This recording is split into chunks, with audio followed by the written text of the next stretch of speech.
Daily ഒരു vlog ചെയ്യണം എപ്പോഴും വിചാരിക്കും, പക്ഷെ നടക്കാറില്ല. അങ്ങനെ ഈ വ്ളോഗ് തന്നെ ഞാൻ ചെയ്ത് വെച്ചിട്ട് കുറേ കാലമായി. രാവിലെ എണീച്ച് ഡ്രസ്സൊക്കെ മാറ്റി ഡ്യൂട്ടിക്ക് പോവാണ്.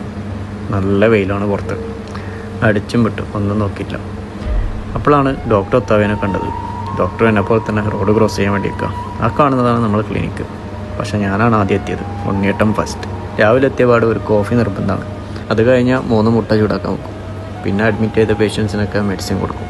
അത് കഴിഞ്ഞ് മുട്ട ചൂടാക്കി കഴിഞ്ഞാൽ അതെടുത്ത് തട്ടും. മുട്ടയും പ്രോട്ടീനും രാവിലത്തെ ഭക്ഷണം കേമാണ്. പിന്നെ 3 ചൂടാക്കിയപ്പോഴും മോഞ്ചല ഒരാളും കൂടി ഉണ്ടാവും. ഇന്ന് ഇവനാണുള്ളത്. എൻ്റെ മുട്ട നിന്നിട്ടൊക്കെയുള്ള ചിരിപ്പോൾ എൻ്റെ മുഖത്ത് കാണാം. അങ്ങനെ അടുത്ത നേരെ പോയത് കൺസൾട്ടേഷനാണ്. ഡോക്ടർ തവി ആൾറെഡി കൺസൾട്ടേഷൻ തുടങ്ങിയായിരുന്നു. അങ്ങനെ 2-3 കൺസൾട്ടേഷനൊക്കെ കഴിഞ്ഞ് പിന്നെ 2 കൊനിയർ വന്നായിരുന്നു. അതിലൊരെണ്ണത്തിനെ പിടിച്ച് എക്സ്റേ എടുത്തു. അങ്ങനെ എക്സ്റേ കഴിഞ്ഞ് വരുന്ന വഴിക്ക് ഹംസനെ കണ്ടു.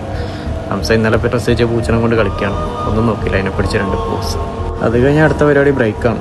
ബ്രേക്കിന് ചോറ് കഴിക്കാൻ പോകണം. ഉച്ചയ്ക്ക് നല്ല ചൂടായതുകൊണ്ട് മുഖമൊക്കെ ഫുള്ള് കവർ ചെയ്യണം. ഇവിടുന്നാണ് ഞാൻ ചോറ് കഴിക്കൽ. ഇവിടെ നല്ല ചോറും കറിയും പൊരിച്ചയും വറവും ഉണ്ടാവും.